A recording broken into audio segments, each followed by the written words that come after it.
E aí galera, beleza? Eu sou o Emanuel e no programa Na Fé nós vamos falar da Igreja Católica com temas jovens.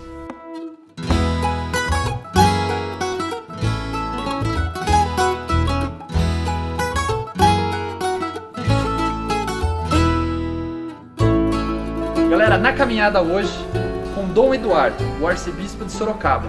Vamos lá? Queridíssimo Dom Eduardo, é uma grande honra tê-lo conosco no nosso programa Na Fé. Seja muito bem-vindo ao nosso programa. Obrigado, é com alegria que respondi ao apelo de vocês e que quero me comunicar com os jovens do nosso país, né? Do mundo inteiro, quem sabe. Bom, eu tenho diversas perguntas para o senhor e eu quero começar com a principal.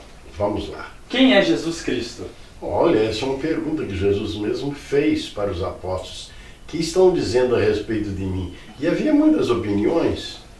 Uns dizem que és Elias, outros que és um dos profetas. Aí Jesus perguntou, para vós quem sou eu? Foi quando Pedro tomou a frente e disse, tu és o Cristo, Filho de Deus vivo. E Jesus disse, Pedro, isso que você acaba de falar é verdade, mas isso não saiu de você, não foi o sangue e a carne que te revelou isso.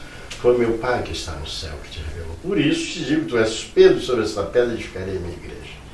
Então, Jesus Cristo é o Messias, é o Cristo, Jesus é o Cristo, Salvador da humanidade. E esse Salvador da humanidade é o Filho de Deus vivo. Então, duas coisas importantes. É o Messias, homem conosco, assumiu a nossa condição humana para nos salvar. E esse homem que morre por amor de nós é o Filho de Deus, que pelo Espírito Santo se encarnou em Maria Virgem. Então, esse é o Cristo no qual nós cremos, e é sobre esse Cristo que a igreja é construída, e por isso o sucessor de Pedro tem essa grande missão de garantir que todos tenham a verdadeira fé. Jesus Cristo não é um qualquer, é o Filho de Deus, Deus com o Pai, que veio para nos salvar. E na nossa entrevista, o principal assunto é o papel do jovem no mundo atual. O que é ser jovem cristão nos dias de hoje? Em primeiro lugar, eu gostaria de dizer o que é ser jovem. Eu já fui. Né? Ser jovem é sonhar, é querer descobrir um caminho, realizar-se, ser alguém que ajude o mundo a ser melhor. Isso é o jovem que vai se desenvolvendo normalmente.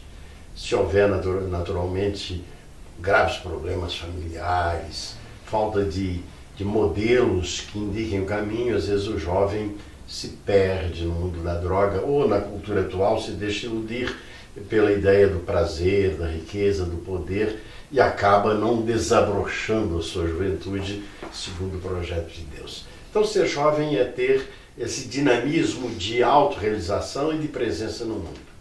Ora, o que é ser jovem cristão? É quando um jovem faz a experiência de encontro com Cristo. Ou seja, quando um jovem, pela graça do Pai, descobre Jesus Cristo como modelo e diz, tudo isso que eu busco, Jesus me aponta o caminho. Aliás, Jesus é o caminho, a verdade e a vida.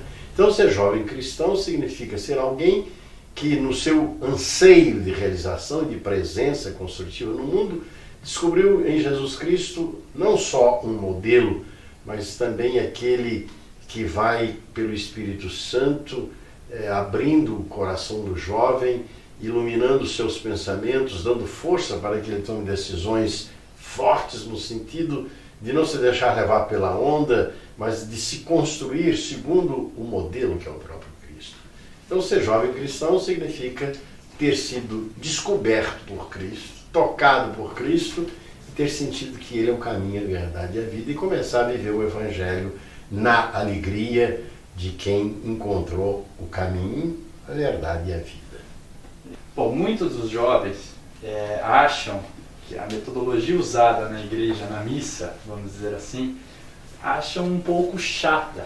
É verdade, eu às vezes fico imaginando que o Papa Bento XVI tinha dito que o cristianismo não começa a ser cristão, não começa por uma decisão ética ou por preceitos morais, mas começa por um encontro com Jesus Cristo. Esse encontro, naturalmente, se dá para aquelas pessoas que, inquietas, buscam a verdade. Nosso Senhor entra na vida dessas pessoas e se revela a essas pessoas. E a pessoa tem a alegria de conhecer Jesus. A partir daí, essa pessoa, se vai à missa, mesmo que às vezes o padre não seja assim espetacular, muito cativante, por causa dessa experiência ele começa a descobrir o valor da missa. Mas como muitas vezes os jovens não tiveram a oportunidade dessa experiência básica, eles entendem às vezes a religião, os preceitos da igreja como uma imposição de fora, como uma coisa pesada. Porque o jovem quer viver, ele não quer em primeiro lugar uma moral. Ele quer um caminho para viver, para ser feliz, para poder comunicar-se com os outros, com Deus. Ele quer sentir a alegria de viver. Jesus oferece isso. Uma vez que ele descobre isso, aí sim, os valores do Evangelho, como viver do Evangelho, já não é mais uma imposição externa, mas é um caminho.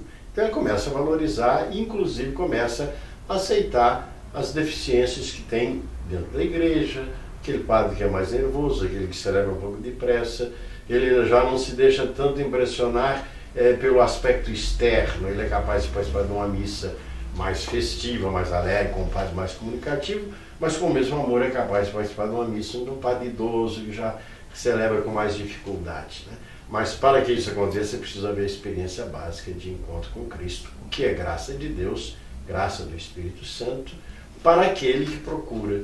Por isso é muito importante seminário de vida no Espírito, Emaús, retiros espirituais para jovens, porque é o momento em que eles podem, na reflexão, fazer essa experiência da presença de Deus. Isso é muito bom, eu percebo pela minha comunidade, o Santuário São Judas Tadeu, o Padre Flávio ele sempre faz retiros espirituais para os jovens e para os fiéis também. Muito importante, né? É um jovem que não fez essa experiência primeira, fundamental, de ter sido encontrado por Cristo, de fez essa experiência de Deus, ele vai praticar já muitas vezes por obrigação, porque a família impõe a cultura, ele não sente gosto e começa a achar tudo chato, né? E às vezes também nós somos um pouco chatos mesmo, né? Até o bispo pode ser chato. Bom, muitos dos jovens chegam em determinada fase da vida que eles começam a perguntar-se o porquê daqui e o porquê dali. Ficam com aquelas indagações. Como a Igreja Católica ou a comunidade pode auxiliar essas dúvidas de vida, essas dúvidas de experiência, como Jesus? Eu interpreto isso que você está colocando assim, a gente é criança, depois a gente é adolescente, vive aquela efervescência das emoções, dos entusiasmos, né? Às vezes vive muita solidão, quando o problema familiar é grave, mas quando a gente chega propriamente no limiar da juventude, emerge dentro da pessoa a seguinte questão: e agora, o que vou fazer da minha vida? E quando essa questão vem à tona, e a pessoa olha o mundo, ela começa a ver, mas tem tanta coisa no mundo errada, na igreja, não sei aonde, e por que isso, por que o mal no mundo? Santo Agostinho viveu muitos anos preocupado com o problema do mal, estudando, procurando. Enquanto ele não descobriu Jesus, ele não resolveu esse problema. Então, que o jovem tenha perguntas é muito importante. É sinal que dentro dele existe uma inquietação, ele quer descobrir um caminho, ele quer respostas, né? Mas essa resposta não somos nós que damos, podemos ajudar. Ele mesmo deve encontrar na experiência de Deus, ou seja, se ele tiver a oportunidade de parar, pensar, entrar em oração e pedir essa graça, ele pode fazer uma experiência de Deus que vai iluminando o seu caminho. Não para de perguntar, mas depois que faz a experiência de Deus, as perguntas mudam, a gente começa a se perguntar como eu posso fazer para melhorar a minha vida, para melhorar a vida do meu colega, do lugar onde eu trabalho. As respostas passam a ser outras. Não, as perguntas passam a ser outras. Não são mais as perguntas de quem está procurando um caminho, eu não sei o que fazer de minha vida, eu preciso de encontrar um sentido, mas passam a ser perguntas a respeito de como eu vou percorrer o caminho que me foi apontado pela graça de Deus. Essas suas palavras, um pouco que eu passei por essas dificuldades e realmente acabo recordando um pouquinho da minha infância e da minha juventude. Graças a Deus. E graças a Deus eu consegui enfrentar esses desafios aí. Um jovem que não se levantasse essas perguntas, ele poderia estar vivendo um mundo de ilusão, né? A vida é isso mesmo, é desfrutar o momento presente, o prazer, as baladas. Ele não se permite pensar, as perguntas estão lá dentro, mas ele não deixa que elas aflorem, porque ele tem medo das perguntas, ou ele tem a impressão que não vai encontrar resposta, ou tentou encontrar, não encontrou, então diz, deixa eu viver da maneira que as emoções possam substituir a verdade na minha vida. Bom, nós vivemos em um mundo onde o acesso às informações, tanto na internet, livros, são muito fáceis. As pessoas podem escolher diversos caminhos a seguir. Estamos vivendo em um mundo onde tem vários acessos às informações, há bastantes livros, enciclopédias, para a gente aprofundar uma futura profissão ou futurar uma sabedoria interna. Mas a gente vê poucos jovens optando por o lado de ser padre. Como a Igreja Católica vê isso nos dias de hoje? Olha, a nossa cultura se tornou uma cultura, muitas vezes, do momento presente, em que não interessa o passado, não interessa o futuro, interessa o presente. Uma cultura que propõe aquilo que os antigos chamavam de carpe diem, desfruta o momento presente. É uma cultura onde as pessoas não se sentem convidadas ao sacrifício, à doação, mas se sentem apenas convidadas a viver o momento presente. Isso é muito forte na nossa cultura. Naturalmente, numa cultura assim, o espaço para o oferecimento, para o sacrifício fica muito encurtado, muito pequeno. Há esse problema, mas por outro lado, na medida em que os jovens vão descobrindo Cristo como caminho, as vocações surgem, elas não faltarão. Talvez pudéssemos ter vocações sacerdotais e religiosas em número maior, né? Mas há muitos jovens, mesmo, não só a vocação sacerdotal, mas quando são os grupos jovens, as comunidades que estão aí empenhadas na opção pelos pobres, na vivência religiosa, na espiritualidade, na oração, né? Acho que isso aí a gente deve relativizar essa ideia de que há pouca resposta ao chamado de Deus. Não. Eu acho que há muita gente respondendo e dando uma adesão mais profunda. Num tempo anterior, há mais tempo, muitas vezes as pessoas estavam numa cultura onde tudo era católico, tudo era religioso, as pessoas também iam quase, vamos dizer assim, por um controle, vamos dizer, social e cultural. Hoje as pessoas são chamadas... Jovens no Brasil tem tido esse chamado? Tem assim uma estimativa de quantos sacerdotes são formados? O Brasil tem uma boa... O Brasil houve um momento que diminuiu muitas vocações sacerdotais, mas houve uma recuperação e hoje está numa média razoável, né? Acho que pode ser melhor. Mas isso depende de uma evangelização da juventude mais intensa. É preciso realmente tomar peito isso de ajudar os jovens a descobrir Jesus Cristo, descobrir o Evangelho, no meio universitário, sobretudo no meio estudantil. Isso é preciso haver. Eu creio que o nosso programa, o programa que vocês estão levando, vai ajudar muito nesse sentido. Bom, às vezes o jovem também, ele quer participar da igreja, mas muitas vezes os coordenadores dos movimentos ou pastorais não sabem aproximar os jovens da própria igreja. Está aí a campanha da Fraternidade 2013, né? Fraternidade e Juventude, convocando-nos a todos, a partir do bispo, os padres, os adultos, a abrir espaço. Os jovens devem ser protagonistas, né? Aqueles que tomam iniciativa e que se sentem, eles devem se sentir como construtores, né? da igreja. Né? A igreja é uma construção de Cristo. Eu construí a minha igreja pelo Espírito Santo, mas aquele que é tocado pelo Espírito Santo começa a trabalhar pelo reino de Deus no mundo e para fazer uma igreja mais aberta, mais participada. E nisso nós temos que avançar, né? Eu creio que os adultos, os padres religiosos, mas os adultos em geral dos movimentos, ter isso que você está pedindo, mais abertura para abrir espaço para que o jovem possa viver a sua fé, o seu jeito jovem, e possa também ter uma assessoria, uma ajuda qualificada, né? E aquele jovem que está perdido, ou ele está querendo saber quem é, como nós começamos, quem é Jesus, o Senhor disse muito bem, mas eu preciso sentir Jesus, talvez seja esse o pensamento dele. Tem alguma orientação, tem algum tipo que o Senhor queria transmitir para os nossos telespectadores? Em primeiro lugar, o encontro com Cristo exige uma vivência de comunidade. Se você jovem diz assim, eu gostaria de fazer uma experiência mais profunda do sentido da vida de Deus, então você tem que encontrar um grupo onde se reza, ou você tem que encontrar um espaço de tempo, de lugar onde você tire 2, 3 dias para olhar para dentro de você, para partilhar com outros a sua experiência.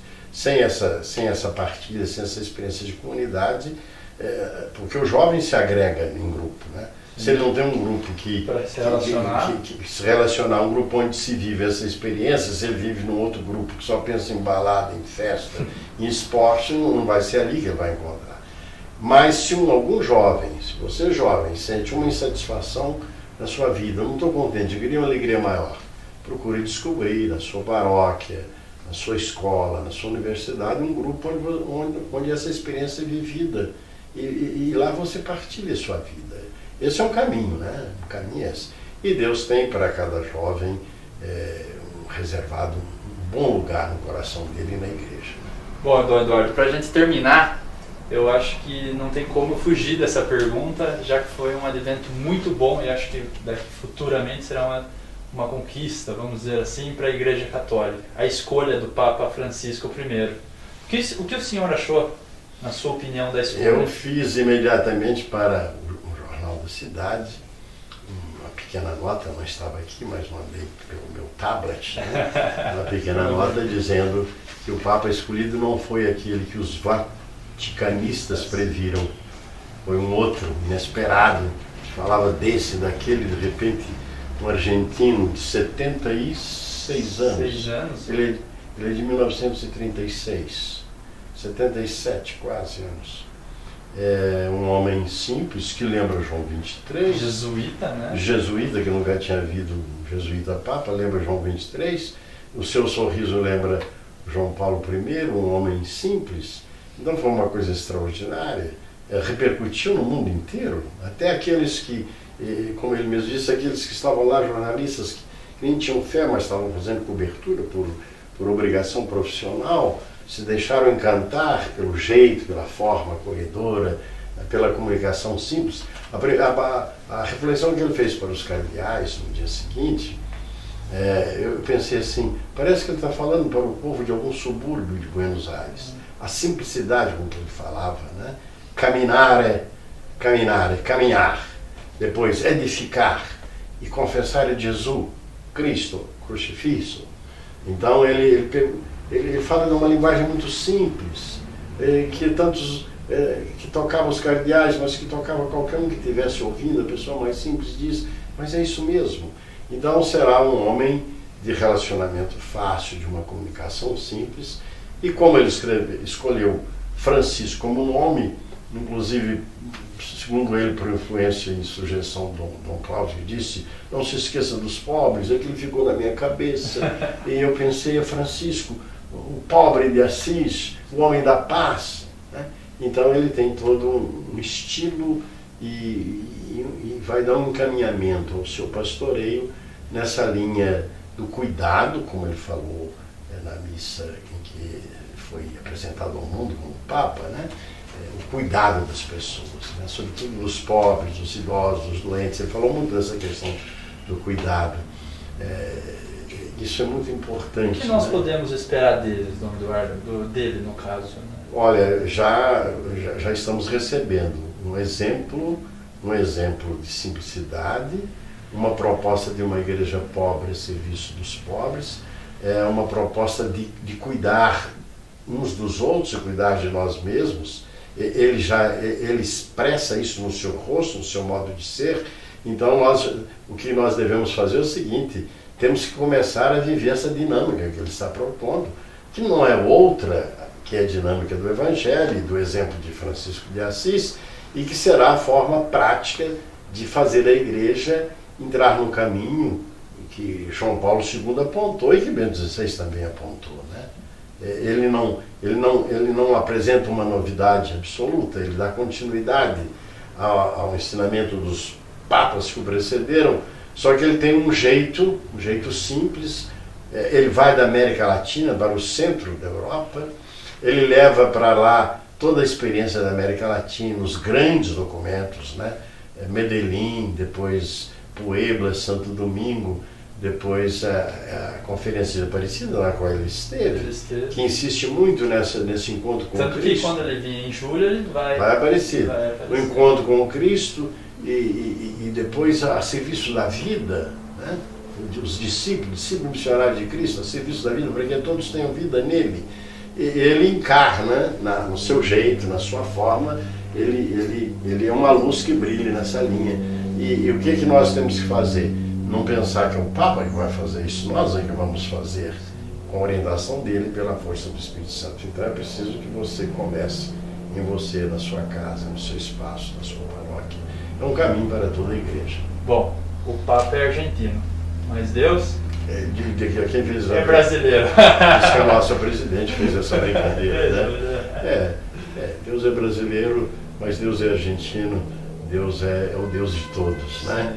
O Verbo encarnado é o Filho de Deus que fez homem e assumiu toda a condição humana, todas as culturas, todos os sofrimentos. Ele tem todos os rostos, por isso a Igreja Católica, né?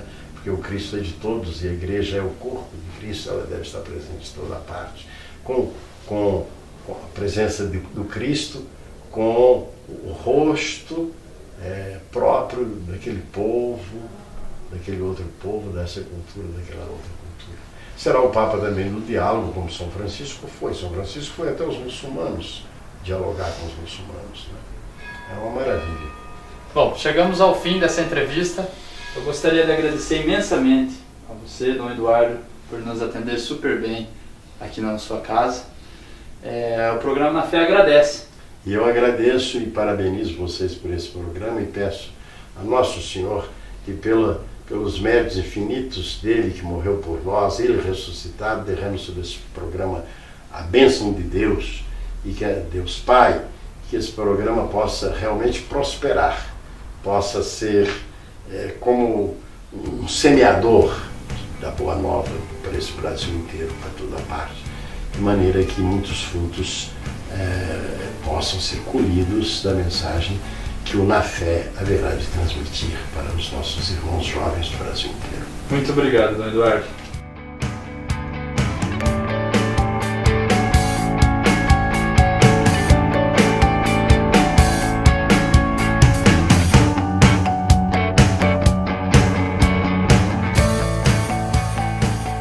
E aí, galera, beleza? Na música, vamos conhecer Patrick Migliorini. É um cantor jovem que pertence ao Santuário São Judas Tadeu. Patrick, seja muito bem-vindo ao nosso programa. Patrick, gostaríamos de conhecer um pouco sobre a sua vida, sobre a sua experiência com Jesus e principalmente a sua área artística, esse dom da música que você tem. Você poderia contar um pouco para nós? Sim, então é o seguinte, eu comecei a cantar com 14 anos, tenho 14 anos. Daí eu comecei a cantar música sertaneja mesmo. Era a época que Vitor e Léo, César Renato Fabiano estavam em alta. Comecei a cantar nessa época.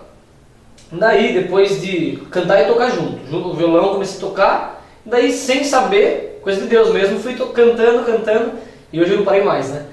Eu comecei a cantar num grupo de jovens, esse que a gente pertence hoje. Em 2009, mais ou menos 2009, comecei a cantar em 2008.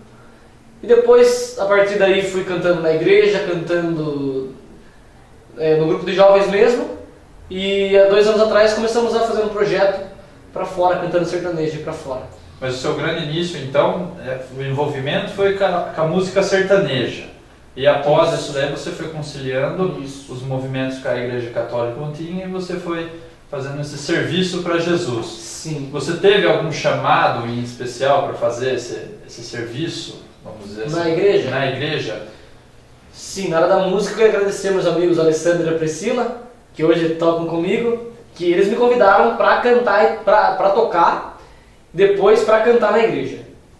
E hoje eu continuo tocando com eles até hoje, né? Que ótimo. Bom, acho que algumas pessoas sabem, outras pessoas não sabem. O Patrick tem um irmão que canta muito bem. Ele tem uma voz, né, muito boa. Isso é um dom da família, o seu pai, seu avô. O que você teria a falar sobre esse seu irmão, que, vamos dizer, é um jovem encantador, é uma pérola que deve ser lapidada. Então, na sua família já tem essa experiência, já tem essa vocação com a música, essa experiência com a música? Então, é o seguinte, meu avô, ele já cantava em rádios, fazendo a música sertaneja mesmo, já cantava. Então, já vem de lá de trás. Meu avô paterno, e a minha mãe cantava na igreja aqui em Sorocaba, cantou 6 anos na igreja. Então, por isso que eu e meu irmão, sem saber, a gente canta por genética e por, acho que, um pouco de empenho nosso também, né?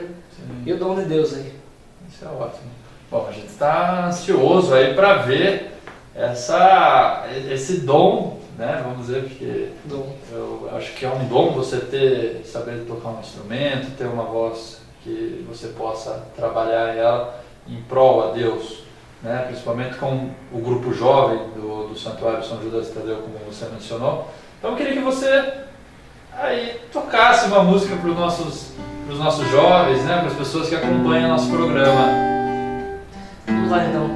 Vamos já começando então esse nosso programa, cantando a música do Espírito Santo, para que ele venha nos iluminando, para que a gente faça a vontade de Deus na nossa vida, né?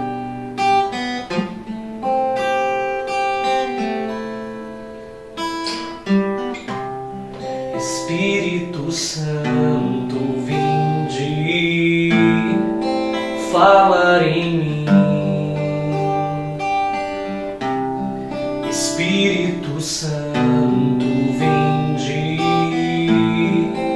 orar em mim.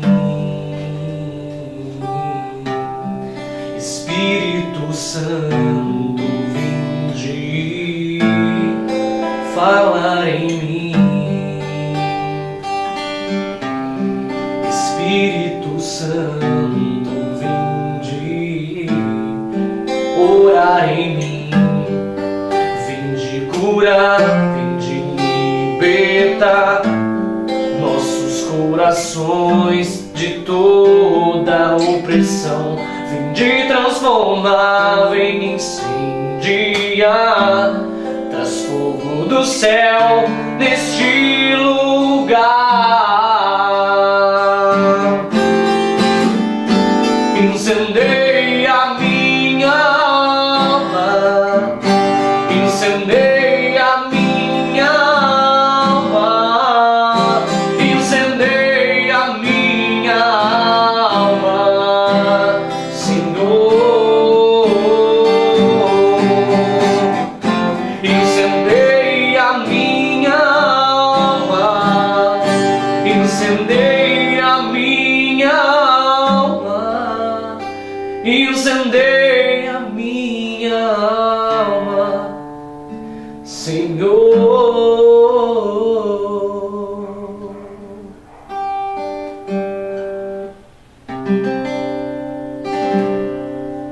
Essa música, eu sou fã número 1 dela. É uma música que se ela toca numa missa, se ela toca num grupo de oração, mesmo aquela pessoa que esteja distante da igreja, Coração fechado, né? que tá aquela pedra que ela não sabe, ela emociona, ela liberta, ela traz uma bênção muito grande, né? Essa música tem alguma relação especial com você? Você tem alguma identificação com ela? Eu gosto muito, que música da igreja pra mim, né? Às vezes não gosto tanto da melodia dela, da harmonia dela, mas a letra já vai e toca a gente. Sim. Só que essa aí, eu gosto dela, ouvi falar dela hoje, uma amiga minha falou pra mim, e você cantou antes de começar o programa, então eu falei, é uma confirmação, tem que ser ela. Isso, muito bom. E você já participou de algum evento de maior estrutura quanto The Voice Brasil? Você já tentou, principalmente pelo Ídolos, né, também, que é um programa de expressão nacional, você já tentou levar essa sua voz, por sinal é muito bonita, parabéns, Patrick, você deve continuar cantando, né, profissionalmente ou por um hobby. Você já tentou participar, já tentou correr atrás dessa... Então, eu até converso com os meus pais lá, eu não tenho vontade de entrar nesse negócio de ídolos, mesmo eu gostando pra caramba.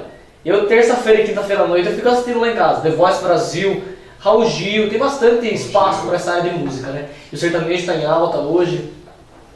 Mas eu acho que, não querendo falar mal assim, mas eu acho que dá uma queimada na pessoa. Se a pessoa não ganha, fica mal vista, ou se ganha nessa emissora, não passa na outra, não passa na outra. Então, pra mim, eu acho que não é interessante. E como meu irmão crescendo aí, tá esperando um pouquinho. Deus sabe, né, o que a gente faz na nossa vida. No momento certo, a gente bota o pé no lugar certo. Eu tô sentindo aí que você quer entrar pra um lado empresarial, né? Não, gente nenhum. Eu quero com meu irmão. Eu penso muito nisso, sabe? De mais pra frente, ele já canta comigo nas apresentações em quermesse de igreja, em festa de igreja, em televisões. A gente canta junto. Eu faço a segunda voz pra ele, só que eu espero que ele queira também, né? Se não quiser, eu quero. Eu vou continuar nesse caminho aí. Além de estudar, nas coisas que eu faço, eu estudo, pra não ter esse negócio de meio que pé no chão, né? Você tocou no estudo. Além da música, além dessa área sua que você ama, como que é o Patrick jovem? O que o Patrick gosta? Gosta de jogar bola? Andar de skate? Tá vendo aqui, ó? Pular montanha? Então, eu gosto muito de jogar bola. Gosto muito de... Mas é bom? Sabe jogar? Ah, mais ou menos. Não dá pra brincar, né? Viu? Não sou um dos últimos chamados. Sim. Sou quase os primeiros. Quase. Aquela situação, né? Ai, não, você é o último. Não, isso não chegou ao ponto. A gente joga bem até. Mas eu gosto de jogar bola, gosto de cantar, de sair com os amigos, ir na casa deles, eles vêm em casa, sair pra comer. Nem tanto balada, a gente até gosta de balada, sertanejo, assim, uma balada não tanto eletrônica, que eu acho que pra mim fica enjoativo, mas eu gosto de sair comer, ir pra igreja com os amigos, a gente se diverte, né? A gente é de igreja, mas a gente faz coisa como qualquer outra pessoa. A gente é de igreja, mas se diverte, zoa, faz muita bagunça como qualquer um. Bom, você é um jovem, como eu também sou jovem, as pessoas que acompanham são jovens de qualquer idade, ela é jovem, tem que considerar jovem para dar continuidade na sua vida. Com certeza. Eu vou fazer uma pergunta para você, uma pergunta até direta. Qual é o papel do jovem no mundo? O que você acha do jovem no mundo? Olha, boa pergunta, hein? Eu acho que o jovem, ele falou qual é o papel dele, ele tem que fazer diferença. Porque ele é o futuro nosso, né? O pai, a mãe, claro que vai modificar muito o nosso mundo. Só que o pai, a avó, o avô... Só que o jovem que vai ser o futuro tem que ser melhor na escola, melhor no trabalho, e principalmente melhor de caráter, uma índole boa, uma educação boa. Para quê? Para fazer diferença amanhã, né? Tanto na igreja católica como na igreja evangélica, quanto na igreja X, Y, tem que fazer diferença mesmo. E dar cara a tapa mesmo, para mostrar que o jovem está aí para isso. E não vão falar, o jovem de hoje está perdido. Não, o jovem está muito, muito bem encaminhado. A gente vê na igreja tantos jovens que não tem estrutura familiar, não tem uma educação que era para ter tido. E, é um exemplo lá dentro, cara. Então... Bom, você tocou uma música agora, como eu falei, é uma música que toca o coração, liberta a alma. Agora eu pedi para você tocar uma música de louvor. Tem aquelas músicas quando a igreja se levanta, enfim, aleluia. De louvor, nossa, jogou de surpresa, mas vamos lá. Eu gostaria que você cantasse uma música de louvor pra gente. Tem uma música bastante legal. Tem a turma que tá assistindo vai lembrar, né? Porque a gente canta sempre no grupo. Sim. É meio clichê no nosso lá. A gente faz sempre no grupo essa música. Então é bem legal. Pode cantar? É assim, ó.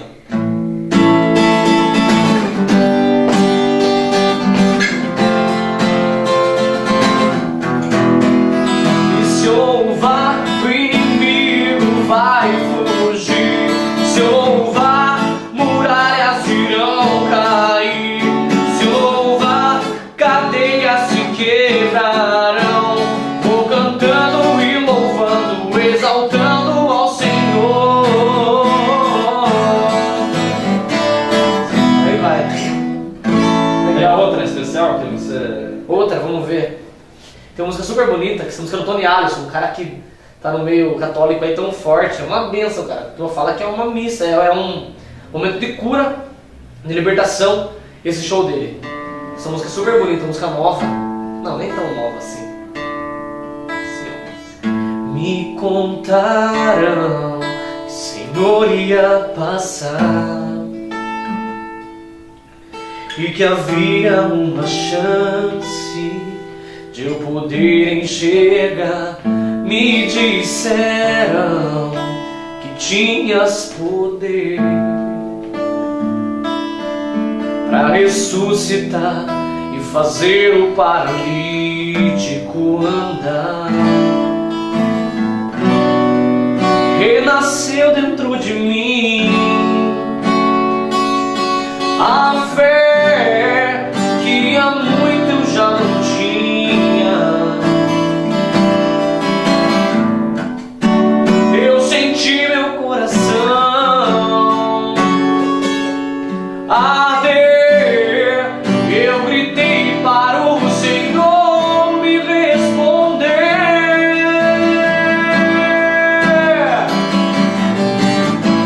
Jesus, filho de Davi, me cura, és o Santo de Israel. Diante de ti a tempestade se cala, meu Deus, honra minha fé. Jesus, filho de Davi, me cura, és o Santo de Israel. Diante de ti a tempestade se cala, meu Deus, honra minha fé. Eu sei o que o Senhor tem pra mim. Tuas promessas não vão deixar de se cumprir. Eu sei, teu Espírito está dentro em mim. Jesus, aleluia.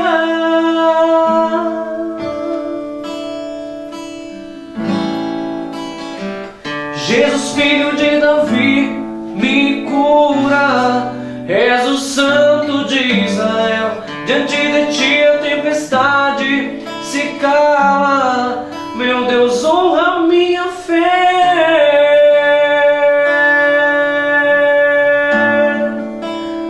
Oh, Música Linda, né, cara? muito linda. Essa é Chega bonita mesmo. arrepiar Arrepiar toda. tudo aqui. Tá fraquinho, você ó. Fácil. Patrick, chegamos ao fim dessa entrevista. Eu gostaria de agradecê-lo imensamente por participar do nosso programa. Seja inúmeras vezes muito bem-vindo aqui no nosso programa. Muito obrigado. Eu queria agradecer vocês de novo pela essa oportunidade e pela graça que o Senhor tem de dar a mim tão falho, tão pequeno, de levar a mensagem do Senhor. Isso aí. Galera, é isso aí. Chegamos ao fim da nossa entrevista e aguardo vocês semana que vem no nosso programa inédito. Valeu! Quero ser usado da maneira que te agrade em qualquer hora e em qualquer lugar. Eis aqui a minha vida, usa-me, Senhor, usa-me, Senhor.